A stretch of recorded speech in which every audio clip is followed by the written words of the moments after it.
What's up, YouTube? Welcome back to my channel. You know who this is. This your girl, Treated Simple Tales. You know where all things go down. And today, I am going to be talking to you about how to build your glutes from scratch. Let's get straight into it. First tip, you really need to have a gym membership. Everybody already knows that. You can't build your glutes just off some booty bands. This is not a booty band, but it's a belt. You can't build your glutes just from a booty band. There's a million videos telling you what to do, how to build your glutes, how to do this, how to do that. I'm gonna tell y'all the cheat code, okay? This is the cheat code. You need to have your big lifts and your accessory work, okay? You're probably wondering, what's big lifts? You're doing the same type of squats. You're doing the same type of hip thrusts. You're doing the same type of deadlifts. Exercises that are going to work your muscles from the bottom and the top and at every angle. Meaning, if you're in a deadlift and you want to feel the stretch from underneath that butt to the hamstring. Once the butt stops sagging in your pants, you are there, okay? So you want to work that under butt. Now, when I say from the top and the bottom, when you're in a squat, you want to squat down, feel the stretch. But I want to let y'all know this. Squats are primarily legs, but if you do it right, if you do it how I tell you to do it, that booty gonna be sitting right, okay? This is what I tell all of my clients. When you are in that squat, you need to be sitting into the back of your heels. Think about it. What's connected to your heels? The tush. You want to sit, all right? You see how I'm dropping into the heels? Let me take these shoes off. You want to drop into your heels. Once you get here, this is the stretch, okay? We're going to go up. You're going to feel your hips as well. Your hips is going to give you that shape from the front. You want to drive up from your heels, the heels connected to the butt, drop back down, okay? When you come up, this is very important. You wanna squeeze the tush. I'm giving y'all these little techniques because this is what I share with my classes, with my clients. And these little techniques seem redundant. They seem like, I ain't gotta do that. But I'm telling you, they're important. The next thing, if you're doing a hip thrust, find the placement of your feet that works best for you. For me, it works best when I open my feet out and I turn my toes up. Remember I told you about that heel drive?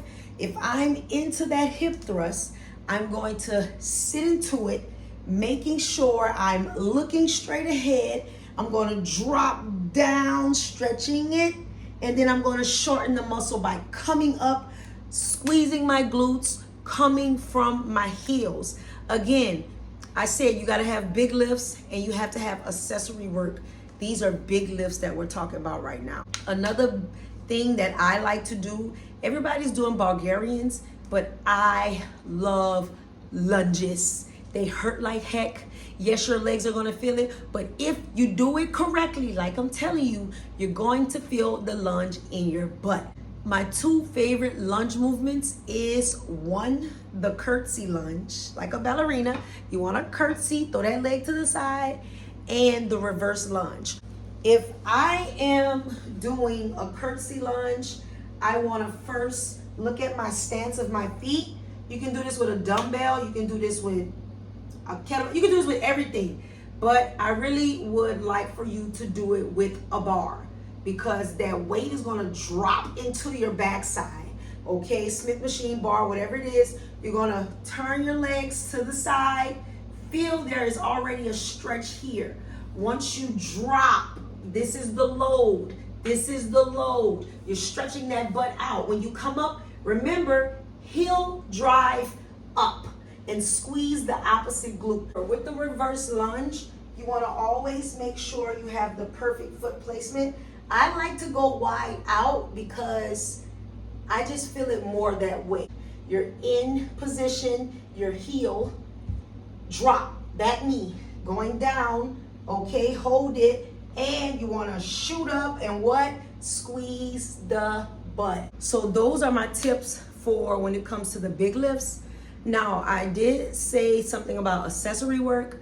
Accessory work is your cable kickbacks and your small isolating movements like a glute bridge or standing hip abductions with the resistance band. Remember when I was telling you that the resistance band is not going to cut it? It's not going to cut it if that's the only thing you're doing. But if you're using your bands to focus on extra stuff, extra work, extra roundness of the butt, the pump. My favorite accessory work right now are cable kickbacks. I'm kicking back and then I immediately kick to the side. And I also love clamshells. Do these clamshells, you can do these with the band or without the band. I would suggest you start without the band so you can have the movement down pat. I see a lot of my students go up like this and open out. And what you're gonna do is feel a lot of your hamstrings. What you wanna do is drop that knee down, have yourself on your side, elbows and shoulder in alignment, hand to the hip, feet clamped together. See that clamshell? All right, once you come up, you wanna squeeze your butt on the way up. I wanna see the muscles working. My knees are to the floor, okay? My chest is open and I'm squeezing. You see all of this? This is gonna give you the shape. You're gonna get a shelf from that, okay? Just make sure you're driving from that knee, squeezing that butt. Your glutes are broken up into 3 parts, the maximus, the minimus, and the medius. But I believe that you can still hit your butt at every angle because there's muscle fibers running all around your butt. Tip number 2, which is what you are eating. To be honest, I don't count my calories. I am certified in sports nutrition, but I don't have to count my calories because I'm not training for any sport right now. I'm not training to go on a stage or anything. So I do make sure most of my meals are healthy. I do eat unhealthy things as well. Like I go to Chick-fil-A, I'll get a chicken wrap and I might get some fries or I might get a shake. It depends. You have to balance it out. You have to know when to cut off the bad food. And I'm just being honest with y'all. If you're eating healthy all the time, you can build your glutes. But if you really want that natural, juicy butt, sometimes you might have to eat a burger and a fry once a week, maybe twice a week. Like on the weekends, I don't spare myself. And that's just what it is. Like this morning, I did have an egg and cheese and chicken biscuit. And reason being is because today I work out twice. So if you're really going hard, maybe you will push out those calories faster than you're putting them in. So I lift this morning, and then tonight I'm going to get on a spin bike and teach a spin class along with some HIIT exercises off the bike. So you see what I'm doing? I'm not just indulging, and I'm not pushing out the calories. So I want to be honest with you that you can't be scared to eat. You have to eat to build. Unless you're going for a slimmer look, then you can eat healthy 25/8. I'm trying to gain and build more muscle because I'm naturally skinny, but I don't look like it now because I've been working out for a long time and I am eating beef, I'm eating chicken, I'm eating fish, I am eating turkey, I eat pasta, I eat cornbread. I cook my own cornbread with almond milk. I eat cornbread probably once a month, but I'm eating that cornbread that whole week, one slice. Like I said, I eat French fries. I eat a lot of carbs. The carbs give you the fluffiness, and I have a lot of protein. But let me tell you this one tip.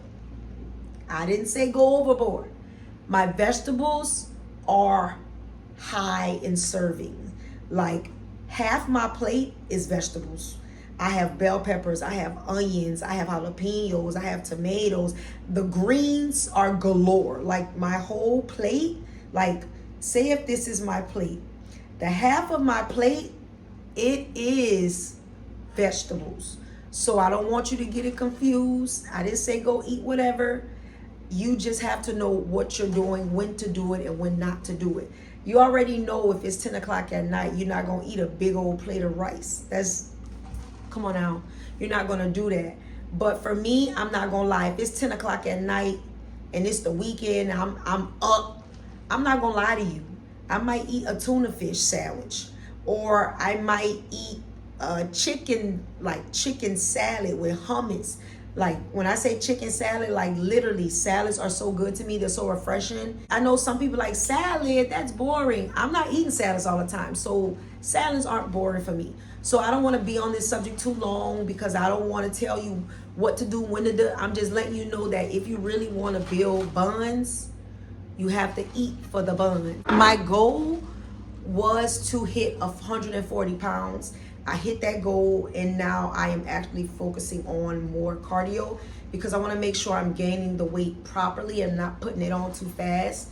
So I have upped my cardio. If the girlies that really want to kind of like keep the slim trim look, you want to make sure you're getting in, what is that, 150 minutes of cardio, 150 minutes a week of cardio. So that means you may do cardio 3 times a week. My cardio for me, in order to not lose my curves, I am focusing on bike, like cycling on the bike with my classes, and I sprint at least once or twice out the week. And I just started running down the beach, like down the strip, not the beach, but running on the sidewalk, like once a week. I'll sprint to one light, and then the traffic light, I'll sprint from one traffic light to the next, then I'll walk to the next traffic light, and then I'll run again. And I feel awesome. I don't feel as bloated. Next and final tip is you need to be patient. Like, you just have to be patient, because for me, my glutes grew out of nowhere. Like, they grew out of nowhere. And I believe it happened because I wasn't beating myself up. I wasn't nitpicking about myself. I used to do that in the past, like, my glutes won't grow. But I was patient, and I realized that you don't have to lift heavy every single day of the week. You don't have to do your glutes every single day of the week. If anything, you're gonna fry them, okay? And I just loved myself at every stage that I was in. There's not a magic pill to it unless you're having BBL surgery. BBL driven. I only know that song because I be hearing it on Instagram all the time. You know you made it when you get them BBL accusations. I only had one person ask me if my butt was fake. And when she said that, I was like, I made it. But my butt was flat as this wall. And I'm not lying. Like, in high school, in college, my butt was flat as this wall. Now, it's a nice size. It's rounded. And even when I was vegan in my adult years, like, I was vegan for like 3 years. I've been back eating meat for 3 years. So 3 years ago, my butt was flat as this wall. And I'm not lying. There was no cuff. That's really it. That's all I want to say. How to build your butt from scratch. If you do what I tell you to do, you should see results. It won't be your end goal, but you're going to see results within that 4 week.